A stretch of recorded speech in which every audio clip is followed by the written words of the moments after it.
Product load. So this is another topic of our refrigeration system. Now, when we say product load, so usually this is yung load ng what will be the load of your evaporator. No, mostly in a refrigeration system. So if you will be putting siguro ng karne or isda in a refrigerator. So basically, yung refrigerator natin sa bahay, no, in our inside our house. So if you're going to put a meat or I call this isda.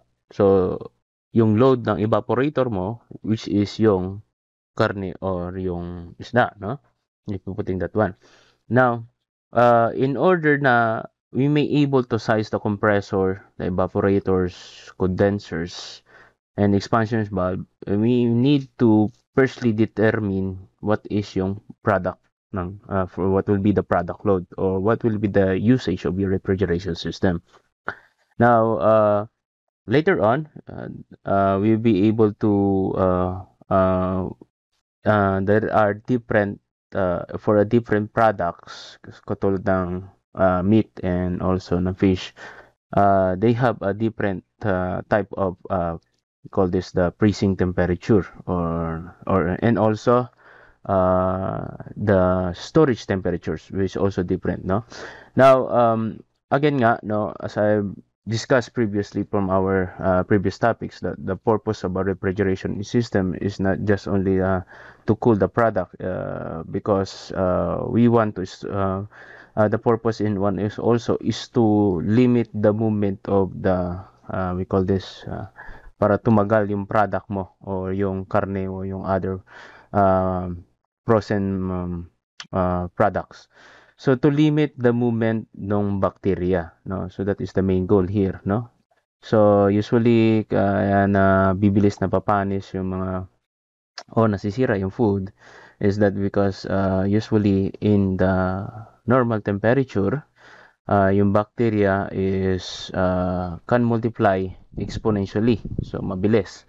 Now if you're going to put the product in a freezing temperature, so that is limiting the exponential increase nung ng bacteria. So exponentially, so decreasing the exponential multiplication of the bacteria, so that is will provide a prolonged storage ng product. So hindi siya madaling masisira. It will give you a certain period of time para yung product mo can be can be stored, no, in such a way na kung kailangan mo na siya na kailangan. And the purpose is also is if there is a mass production or we call this mga katulad ng mga piggery, they have multiple amounts of pig that they will produce monthly, and also yung mga chicken, they have multiple amounts of chicken they produce monthly. And also in order na to store those products in a certain period of time, especially if the consumers, yung mga tulad natin, mga tao na the demand is very low and the production of the output of the product is very high. So in order na you can achieve higher prices, you put your product in a blast freezer, no, para in such a time na mataas ang demand, you can sold the product in a higher price, no? So that is one also, especially yun sa mga isda, no? So one of the greater problem, no? Especially yung pag yung mga local fishers natin, no?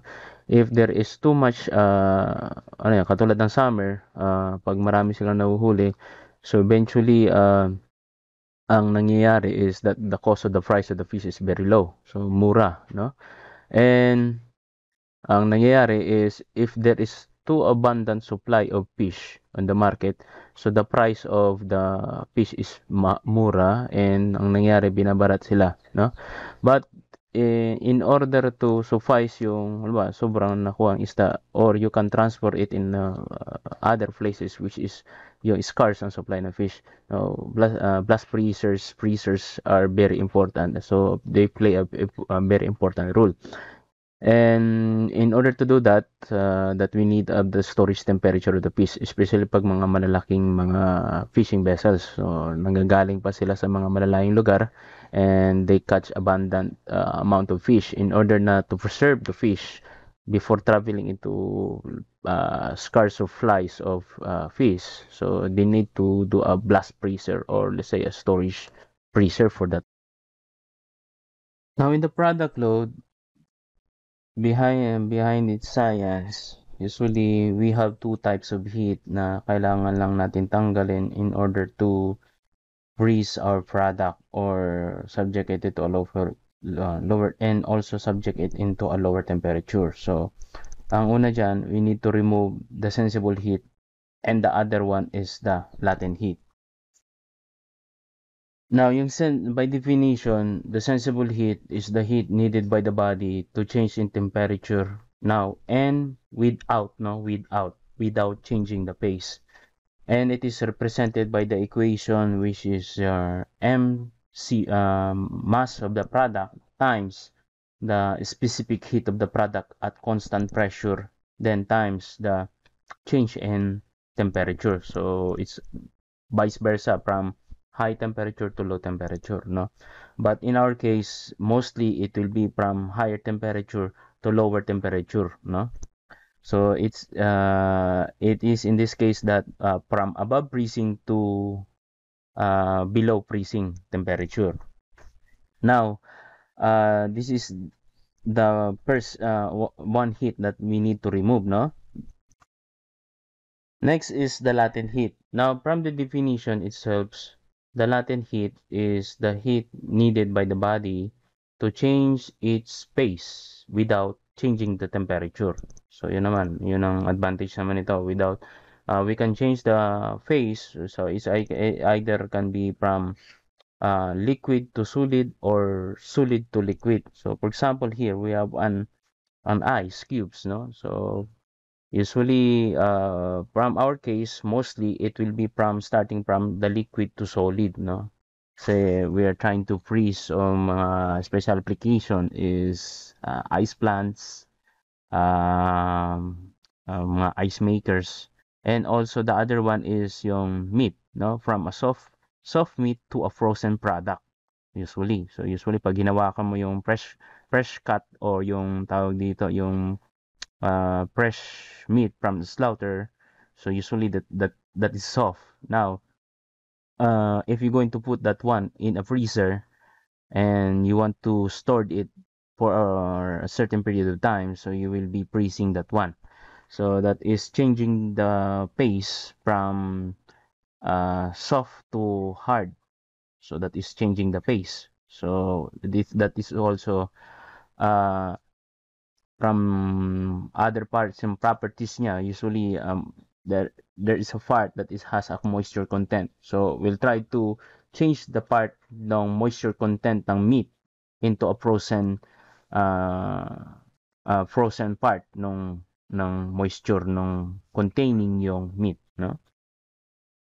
And this is represented by the equation Q is equal to the mass of the product times the enthalpy or yung enthalpy of fusion, or what we call so mostly very familiar with being called the latent heat of fusion. Now, if we will try to represent this one in a graph, so we have here um, to plot yung diagram ng temperature and heat, no? Usually, the product load happens that at the higher temperature. So we have here the T high. I have my T high here. So we'll be naming here a higher temperature. So that will be my T high. So T high na lang yan to represent, which is mataas ang temperature. So makikita nyo to, in between there is a 0 degree Celsius. 0 degree Celsius. Okay, so that is dividing yung high temperature to a lower temperature. So beyond this is a negative temperature, which is freezing temperature already. Now, if the product, we want to freeze the product, no? So usually we undergo this type of process, temperature and heat diagram, no? So initially we have call this temperature high. Then what happened is that we want to change the properties of let's say product, no? So from a higher temperature to zero temperature. Now, in order to do that, so we'll be adding yung tinatawag natin na this point. This is high temperature and this is a low temperature usually. So what we do is we add tinatawag natin na sensible heat. So this we add a sensible heat. Not add, so usually not add, but we need to remove, sorry. So let's try to adjust. So we're removing the sensible heat. So that is the changing temperature. So binabago natin ang temperature from high temperature to 0 degrees Celsius, no? So yun yung nangyayari dito. So that is the sensible heat. We're changing the temperature without changing the phase. Now, since we have already changing the temperature, binaba na natin ang temperature to 0 degrees. Next, what we're going to add, what will we be removing, no? Tatanggalin natin. Next, ang gagawin natin is removing naman yung heat, which is yung tinatawag natin na the latent heat of fusion. Okay? So, again, no? So that is the heat needed by the body to change its phase without changing temperature. So, mapapansin nyo dito, that is 0 degrees from this point to this point, no? So, I'm not changing the temperature. So, constant siya, no? So, I'm not changing the temperature. So, constant siya, that is removing the heat na without changing the temperature. So, ang meron tayo dito, we're removing yung tinatawag natin na latent heat. So, this is the latent heat. Okay? Next, we want to do, ang gusto nating mangyari is to change the temperature from 0 degrees to the storage temperature. So, yung tinatawag na tawag dito freezing temperature usually, no?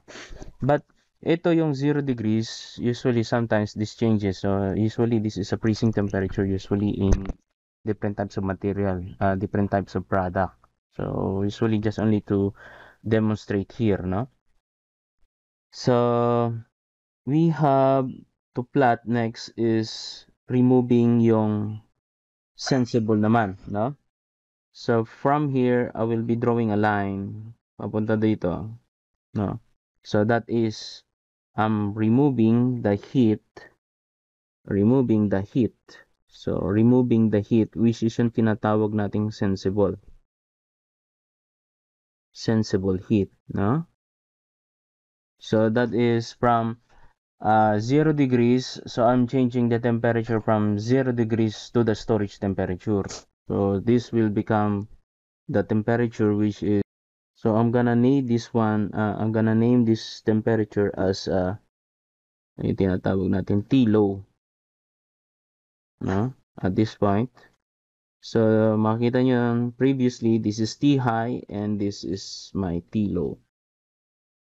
Yung tinatawag nating storage temperature. So vice versa, ganyan yung nangyayari ng product load natin for storage. So from sensible heat, we try to remove the sensible heat. Then next, we'll try to remove the latent heat since we are trying to change the phase.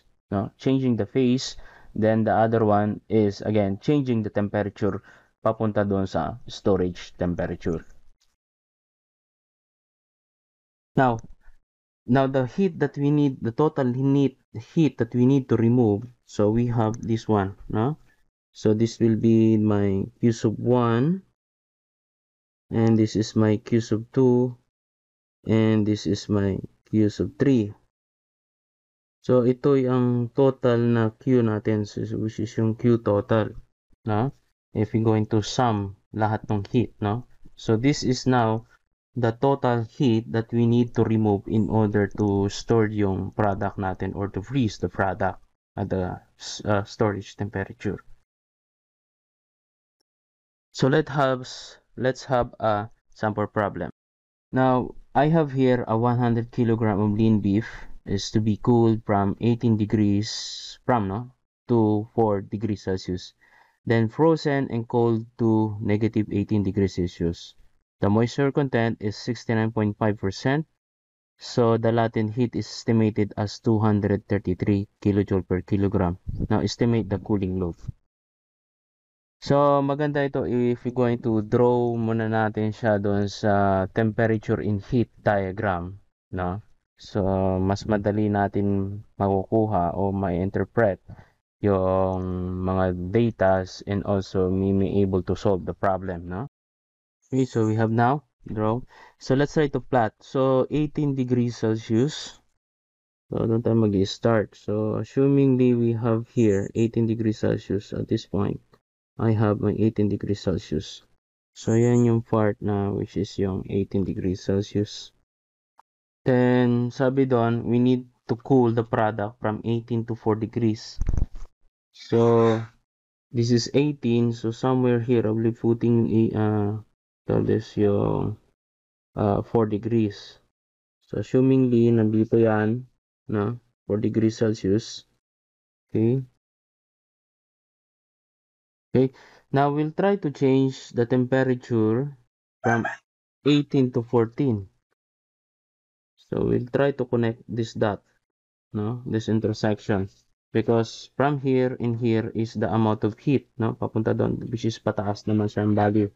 So that is the amount of heat we need to remove from 18 degrees to 4 degrees Celsius.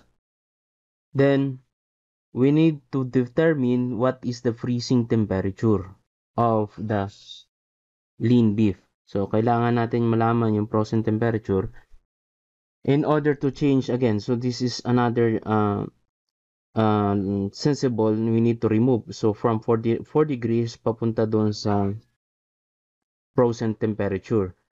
Ang frozen temperature mostly are being found sa table ng ASHRAE. So what I have here, I'm bringing down here the thermal properties of food. So this is from ASHRAE table. So table 3, so frozen composition data, initial freezing point, specific heats of food. So makikita nyo dito, we have the food items. We have the moisture content, kung ilang percentage yan, protein, carbohydrates, ash, kung meron din, and we have the initial freezing point. So this is will be yung freezing temperature initial, no? Specific heat above freezing, and this is the specific heat below freezing. So dalawa yan kasi above, which is from 0 degrees pataas, no? And below freezing, so that is 0 degrees pababa. So pababa na yan. This is the data na gagamitin mo doon. Then, we have yung latent heat of fusion. So that will be in press and kilojoule per kilogram. So the latent of fusion to change the phase, no? So makikita nyo dito, I will be uploading this one sa ano natin, so Google Class. And also we have the different types of dito, food items. We have whole fish, so different types of fish which is mostly nakikita sa market. Shellfish, beef. So ito yung beef. The problem is stays as beef, no? But let me scroll down to para makita natin other parts, other items. We have pork, sausage, poultry products. Yan, meron. Then we have lamb and dairy products, milk and cheese, no? So it is almost all complete, no? So mga mostly nakikita sa market, yun mostly na pinoprosen, yeah? So let's go back to the meat. Beef, lean beef. So which is dito naman tayo naka-focus, no? So we have here roll full cut lean beef, lean, cut lean and pat, full cut lean. So I'll be using full cut lean, no? But as we hanapin natin, we don't have yung tinatawag na initial freezing temperature. So ito yung initial freezing temperature. So it will has no value. Walang nilagay. Now, if there is no pinakita sa table that there is no call this initial freezing temperature, so we'll be using ano na lang siguro -2. Now, if walang binigay, so we'll be using -2, no? Katulad nito, blanco siya, no? So mapapansin diyan, lahat ng range yan, freezing temperature. Balikan natin yon. So, kung mapapansin nyo dyan, it ranges from negative 1.7, no? Meron pang ano palang negative 3. So, if not given to the problem, we'll be using ito. Meron pa palang dates, negative 15.7. If walang binigay, so sa problem, we'll be using negative 2. But, if it is present doon sa table, so we'll be using the values on table, no? Pero pag binigay sa problem, ang freezing temperature will be using the properties, no? Okay. So, yun. So, let's try to solve that one. So, what I'm going to do here, I will be drawing muna yung 0 degrees. So, ito yung 0 degrees natin, 0 degrees Celsius. So, which is separating yung high temperature sa low temperature, diba? So, we'll be using negative 2. So, we have your negative 2 nandito sa baba. Negative 2 degrees Celsius. And from here, we'll be changing from 4 degrees to negative 2. So, pababa yun. So, let's try to draw the line here. Yung amount of heat. Just estimated value lang muna tayo. So, we don't have the, actual values here. Now, from here, we have estimated lang muna tayo sa graph, sorry. So, from here, we have here from negative 18 to 4 degrees Celsius, then 4 degrees Celsius to negative 2. And then, this is already the freezing temperature. So, binaba natin siya sa freezing temperature, no? So, then, or, let's try to draw this one in straight line. Draw ko na natin in a straight lines. So let's draw this one in a straight line since we can also compute dito. So the same also rin ito yung amount of heat that is gradual ito, no? So temperature yan. So from negative 18 to 4 degrees, then 4 degrees to negative 2. Now from negative 2, we'll be adding yung we will be trying to, from na-freeze muna siya, now we will try to change the phase. So, changing the phase, so we'll be adding the latent heat of fusion dito. Travel tayo. Okay, so we will be adding a latent heat of fusion. Usually, latent heat of fusion, malaki ito eh. And that is mass times the change in enthalpy. So, the greater amount of value of Q, you will be removed, no? So, let's try to increase yung length nito since malaki ito. Then, from there, we have now the removal of the latent heat of fusion. So, this is ang tinatanggal natin dito, which is yung Q sub 1. So, that is sensible, no? So, this is also a sensible. Okay. And this is, and this one is also, we're removing sensible din dito. So, this is by my Q sub 2. So, this is also a sensible heat. And ito naman, ang tinatanggal natin dito na is my Q sub 3 is my latent. This is now my latent heat. Okay. Then lastly, we have yung 18 degrees. So, the storage temperature. So, lagay natin dito somewhere below here. So, this is will be my negative 18 degrees Celsius. And trying to draw the line here representing this part. Okay. So let's try to connect papunta dito. So we have the line connecting this one. Okay. So this serve as my storage temperature, no? So from here going here, so this is the total heat that we need to remove from our product. And this also, yung tinatanggal natin dito is also tinatawag, that will be Q sub 4, so that is sensible pa rin, no? Sensible heat. Okay. Then I will be naming the tag here. So I will be naming this is 1, 2, and 3. This is my point 4.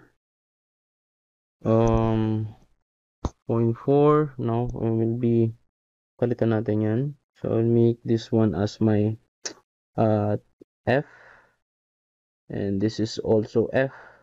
So 1, 2, so that will be TF to 3. So this is my 3.3. Since yung F are the same temperature. So 1, 2, F, and 3.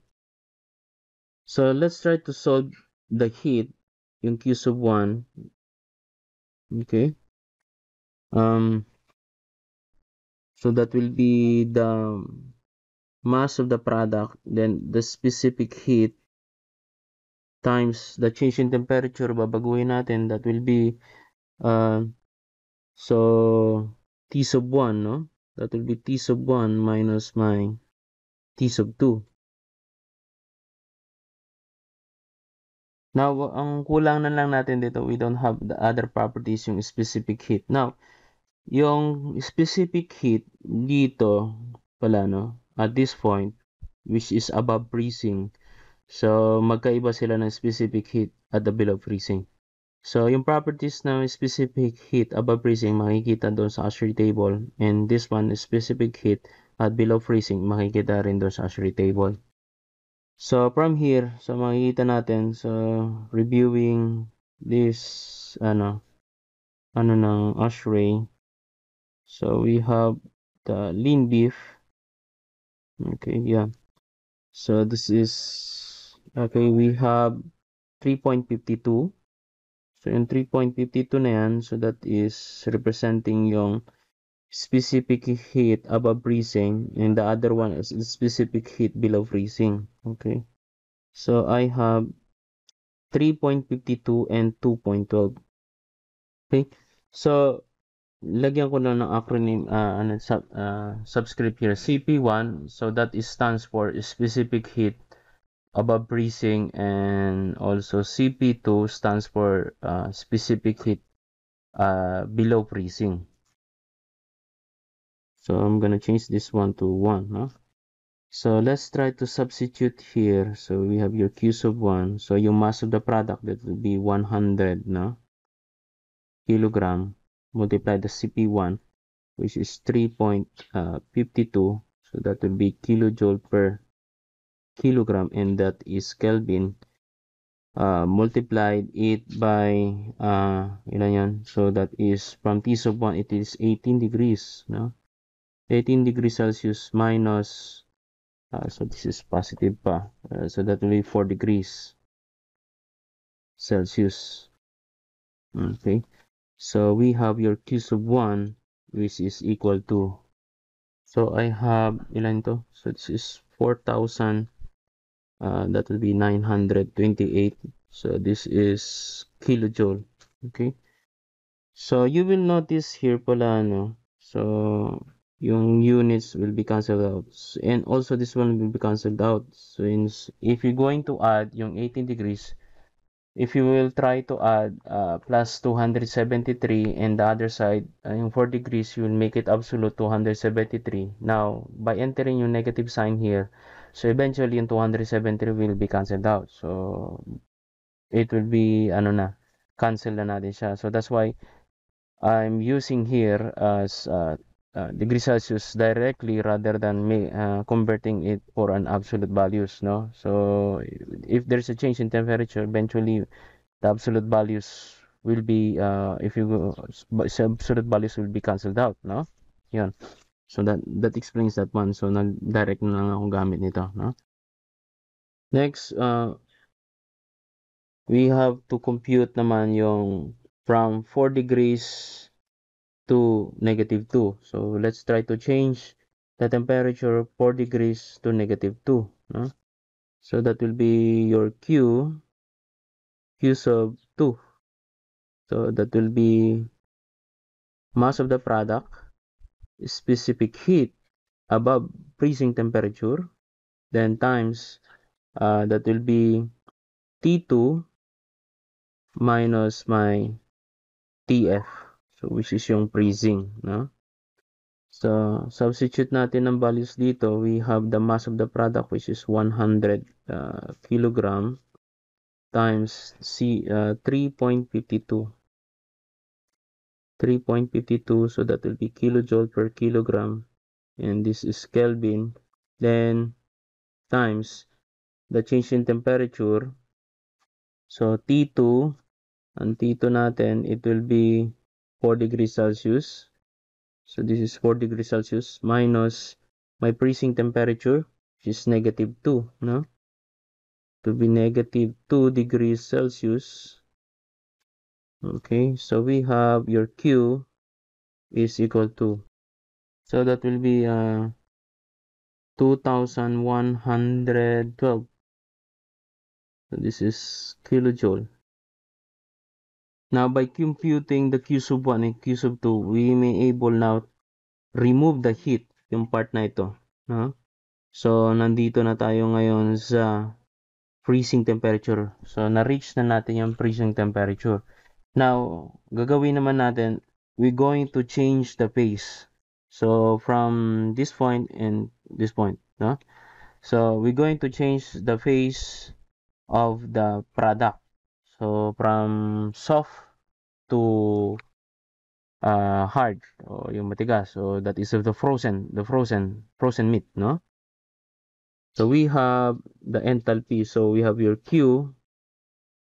Q is equal to your mass of the product, so times the enthalpy of fusion. Now, we forgot here to hanapin yung fusion. So, mapansin nyo pala, the latent height of fusion is estimated 233. So, which is given to the problem. But, babalikan natin yung table. Usually, for lean beef, no, nakalagay dito, the latent heat of fusion is 237. Okay.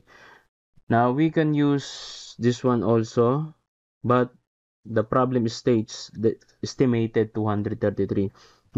So, let's try to use only, gawitin na lang natin na, but other problems yan, ibibigay yan, which is based on the book, no, sa mga previous problems natin. But for consideration do sa problems which is stated doon, sundan na lang natin kung ano yung binibin sa problem. So, I will be using 233 as my latent heat of fusion. Okay? So, this is now equal to 100 kilogram. Then, multiply the latent heat of fusion which is estimated is 233. So, magkalapit lang naman siya. But, so, it make difference pa rin. So, sasagyo value pa rin yun. But, for now, we'll be using this one. So, we have this is the Q sub 3, no? So, this is my Q sub 3. Okay. So, this is now equal to 2,000. This is 23,300. So, this is kilojoule per kilogram. Okay, so you will notice here the latent heat of fusion takes more heat.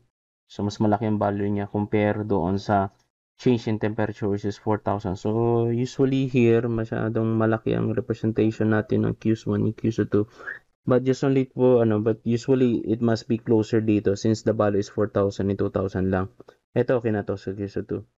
So supposedly dapat maliit-liit pa siya. But just for representation lang only. Now, mapapansin nyo, we have yung Q sub 3 is 23,000. So, mas malaki siya talaga. So, that is the change of phase. No? From, we're taking the 23,300 kilojoule per kilo. This is not kilogram. Sorry for this one. So, this is already cancelled. Kilojoule na lang pala. No? So, malaki ang value ng latent heat of fusion that will be removing from the product compare dito sa dalawa. So next, so after removing this heat, now we'll try to change the temperature now from the freezing temperature to the storage temperature. So yung from freezing to TF. So we have the Q4. So that will be the mass of the product. Then this will be yung CP na gagamitin natin, the specific heat. CP, that will be CP2. No? CP2 times, that will be from TF minus my T3. Okay? So this part, so usually maliit na lang din ito. If you're going to change the temperature, pinakamalaki talaga natin head of fusion. So substituting the values here, so it will be 100 kilogram times, that will be 2.12. So this is kilojoule per kilogram Kelvin, then times, so I'll make this one a bracket, no? So times yung final temperature natin, TF, sorry, freezing temperature natin is, that will be -2, no? And this is minus -18. So I forgot to put the units here. So this is degrees Celsius minus -18 degrees Celsius. Okay. So finally, we have your value of your Q sub 4. So this is equal to 3,392. So this is kilojoule. Kilojoule lang pala. Okay. Now let's try to sum up lahat ng heat na yan. So that will be Q total natin is the sum Q sub 1 plus Q sub 2 plus Q sub 3 and plus my Q sub 4. So Q total, so this is now equal to 33,732. So this is kilojoule. Okay, so this is the amount of heat that we need to remove, no? Okay, so it's much better to plot the temperature in heat, so that you will not be so that you will be guided yung the amount of heat that will be removing from the product. So mas magandang mayroong tayong temperature and heat, no? So we may able to visualize easily and also mahanap yung mga other data which is unknown usually, no? And also yung mga specific heats and freezing temperature, so it will be available doon sa table 3 ng ASHRAE, no? So I will be uploading that one sa G-class natin so that you will be aware of using that one also. So na-demonstrate ko na rin yan. Then next topic, it will be using these properties, yung heat na ito. So doing designing simple refrigeration systems using this load and also using the temperature in order to freeze the product. So yun ang importante doon. We may able to determine the product, and then we can also design the size of your evaporators, size of compressors, and also the condensers and the expansion valves. So that will be available sa next video.